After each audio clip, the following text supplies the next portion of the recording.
You know, they learn the actions. We were at a school yesterday when where we've got this program and watching the children, and it was just amazing. They all know the actions, and they're so fast, and they do the actions so quickly, and they get so excited when they're doing it. And now, how we remember. So we remember 5% of what we hear. That's interesting, isn't it? We only remember 5% of what we hear. So only part of it is listening to the teacher.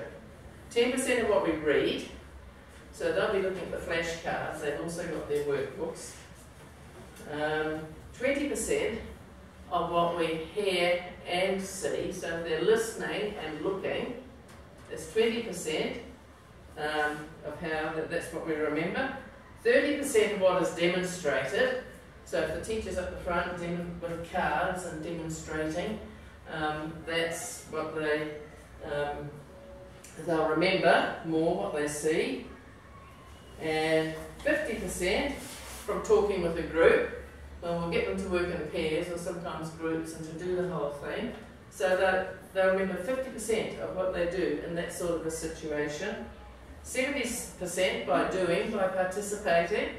So they're participating the whole time. So if they're doing all this, the listening and all the other things I said, they'll be and participating. They'll remember 70%, and 90% when we teach others.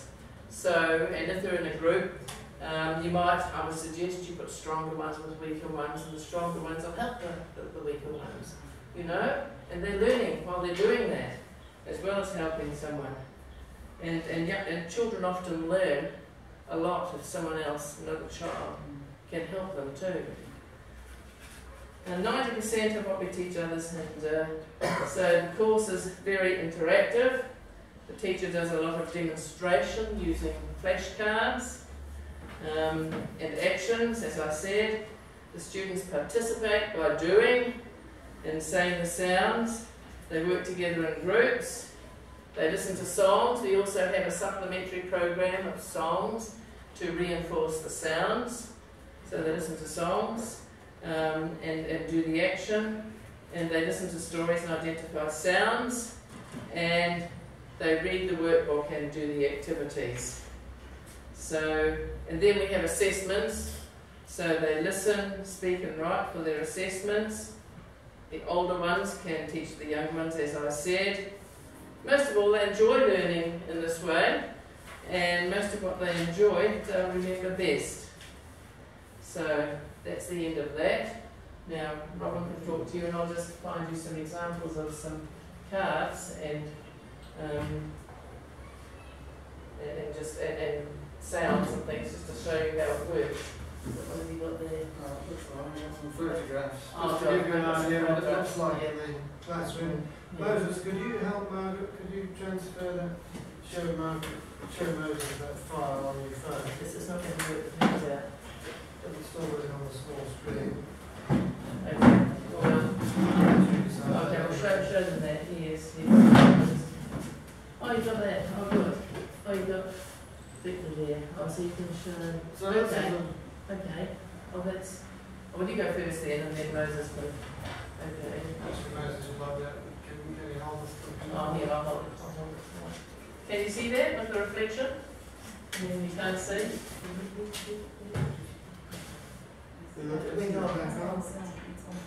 Oh, it's on. Oh, so why didn't I think of it?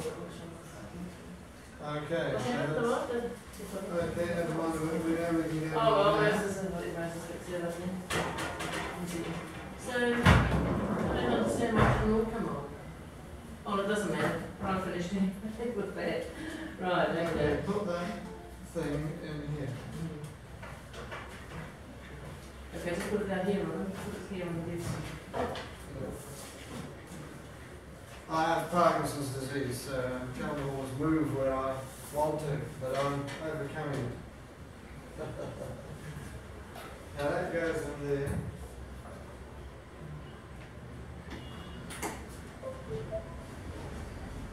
And you should be able to see it coming down.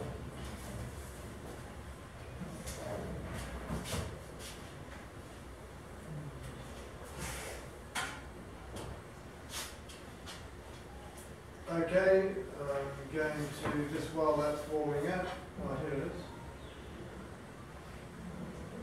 is. So those are the children sitting around the table. Those are the sound sheets we use. They're learning the sound. So the is from umbrella, in our system. So they're practicing the action putting the umbrella up. That's what they're doing with their hands there. And another one.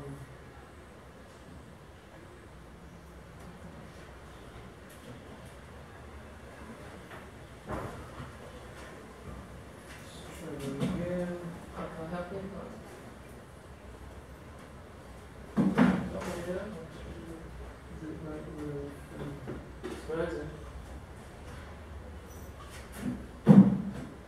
Crazy thing here that I don't want. Computers are great when they're going well, aren't they?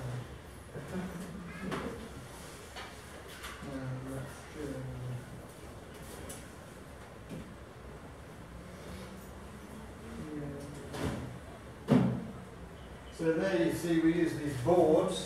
They've got flashcards that go on the board, and so the children play all sorts of games with the cards, turning them over, memorising where they are, and so it gets them very familiar with the sounds. So there are also picture cards and word cards. They're mostly sound cards that teachers got there at the moment. So there they are. What they're doing there is they're on octopus, I think. So the sign for octopus, how many legs has the octopus got? 8, of course, so they're holding up 8 fingers to represent the octopus. And there's the yak. So we teach them what a yak is. And he's holding up the sign with the 2 horns like that. So you see the Y on the board, so it's the Y sound. I know you don't have yaks in Africa, but we don't have lions in New Zealand. But our children all know what a lion is. They all know what a lion is. And they all know what dinosaurs, and they're not anywhere. That's the other So we don't mind that. program so far in Kenya. Whoops. I went a bit quick on that little boy, but he was showing on Canada. And there are some of the pictures of the classroom force. Now Moses is going to show you a movie showing you a teacher near Kakamega actually teaching the program, but before he does that I'll just cover that research a little bit more thoroughly for you.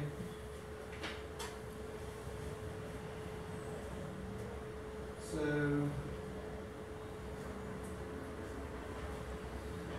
this synthetic phonics method of teaching was compulsorily introduced. There's so much evidence for the effectiveness of it in the UK that it was introduced in the UK on a compulsory basis. All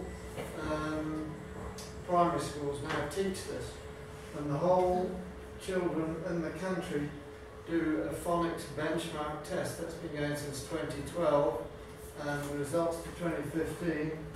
I could blow this up, but I won't take the time. But if you could read that, you'd be able to see that the percentage of children passing the test in 2012 was the end of the lead-in trial period for the phonics system. At the end of that, 55%. Oh, that would be good, Moses, if we could blow it with the projector then. So 55% passed the test in 2012. That was at the end of the lead-in period. In 2013, 69% passed the test. In 2014, 74% passed it. And 2015, so this is very recent cutting-edge research. This is only September last year that these results were published. 77% passed the test. So that's that's not just a statistical study. That's over the entire population of English school children, and you can see the percentage of Year 1 students scoring 100% has gone up. In 2012 it was 9%, in 2015 it's 16%. It had some other interesting findings. One is that students for whom English was a second language, they only performed 1% worse than students for whom English was a first language. So we think that's got a particular application to Kenya and other nations where English is predominantly a second language. The second language students do almost as well. And you'll be interesting to know that students with an African ethnicity produce slightly better than people with a European British ethnicity. So how do you like that? We reckon it's because they're keener to learn. Yeah, well, I think that is. I mean, I'm serious. Let me see what else we can show you on here.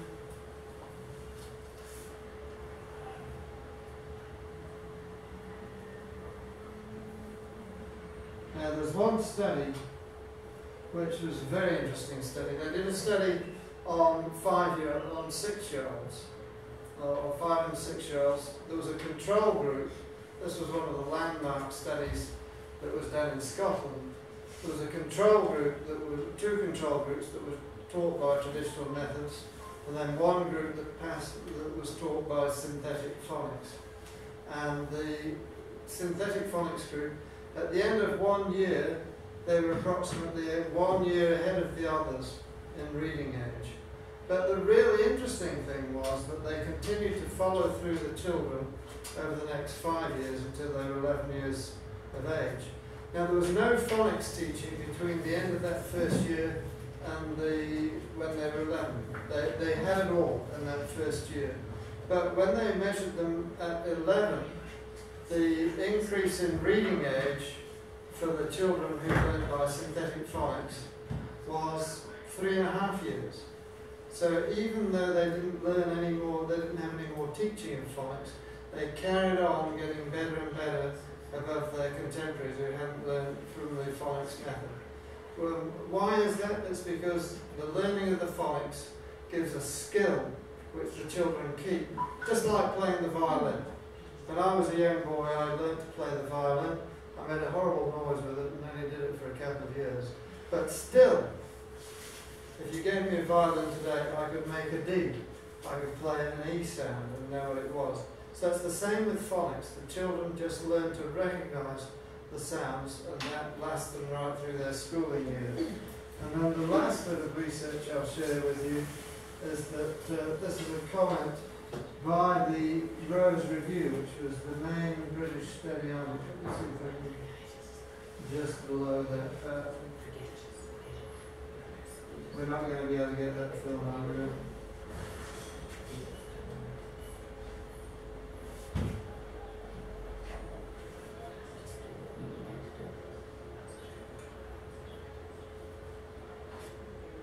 So this is what the Rose Review said, and this was a tremendously prestigious government report in the UK.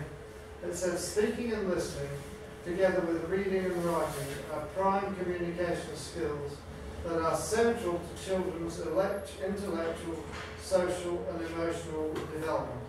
In other words, if a child learns to read earlier and learns to have fun reading earlier, then it affects their whole education. I mean, very obviously that is more than ever true in Kenya, where the education system is in English. But it goes further than that, because they get more interested in reading, they pick up more information and ideas at a younger age. So the younger you can get them reading fluently and enjoyably, then that has a big effect on their development. So it says all these skills are drawn upon and promoted by high quality systematic phonic work, and that's from the Rose Review. Now we've spoken to the Ministry of Education in Kenya, and they're very interested in working with us on this. They're interested in doing a small-scale study to prove the benefits of it, and then if those benefits come through in Kenya as expected, then they will, look at funding from the World Bank or UNESCO to introduce this kind of teaching throughout Kenya. So I'll show you the letter from the Education Department. Just give me a minute. I can get it on here. I've got it here, I can just read it. Okay. Alright, so it's entitled Authority to Visit Schools. The Ministry of Education, Science and Technology is glad that you have an innovative program which offers free capacity building for teachers to improve their lesson delivery. Indeed, the country has prioritised improving literacy among school children, and your fantastic phonics program will be a great support. You are hereby given authority to visit schools and help teachers improve their teaching methods to enhance learning. The Education Standards and Quality Assurance Council will be interested in working closely with you to support your efforts and to evaluate the program. This will be done under the Child Friendly Schools program, whose aim is to ensure quality education for all children. And that's by Fidelis Nahulo, who's the Deputy Director of Quality Assurance and Standards. So we've been to see him, he's seen our program, and he's very supportive of us getting this program into schools in Kenya. That's actually the letter there. And you can see that.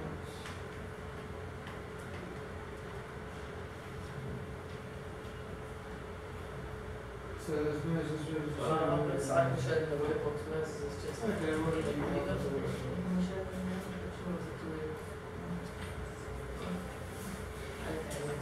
Okay, I'll just bring my computer on here.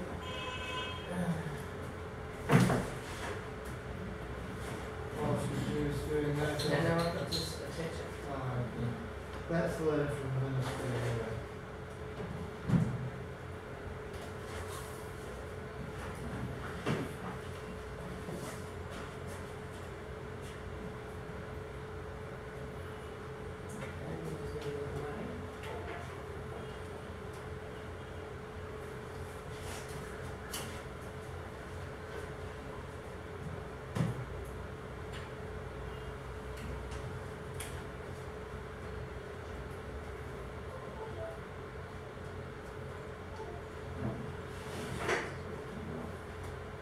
Moses, is this working? Yeah.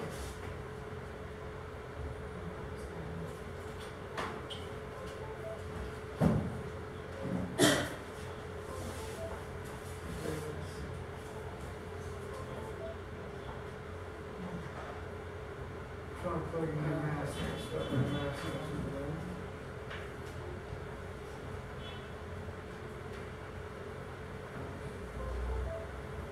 It's okay, I'll be in there. It's just gone like that. That's what they have on the computer.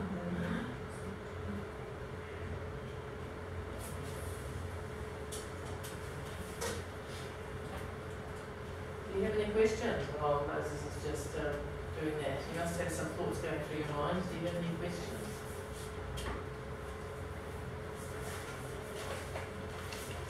Someone must have a question. I was just going to show you the workbooks on the screen. I've got the workbooks here.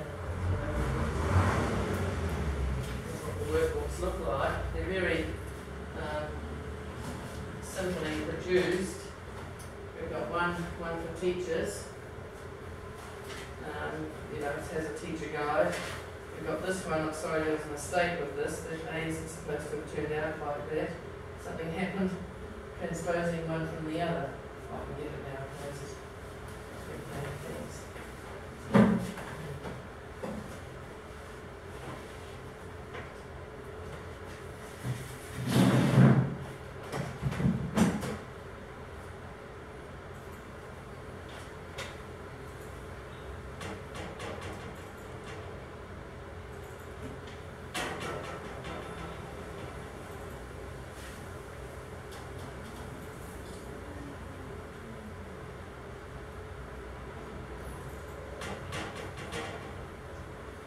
Okay, so am I on your way? So here, can you see past me? Yeah, Okay. So this is the workbook for teachers. This is geared at the older children. So these are guidelines on what happens in each lesson. And there's an introduction there about special words. You don't have to read all that. These are some guidelines on what to do with different listening activities. Here's the one about Old MacDonald. And then the lesson plan is very sort of systematically done. The teachers are trained by an international teacher, as I say, in Hong Kong. So it might look like it's a bit complicated, but once you've been trained, it's very easy to follow.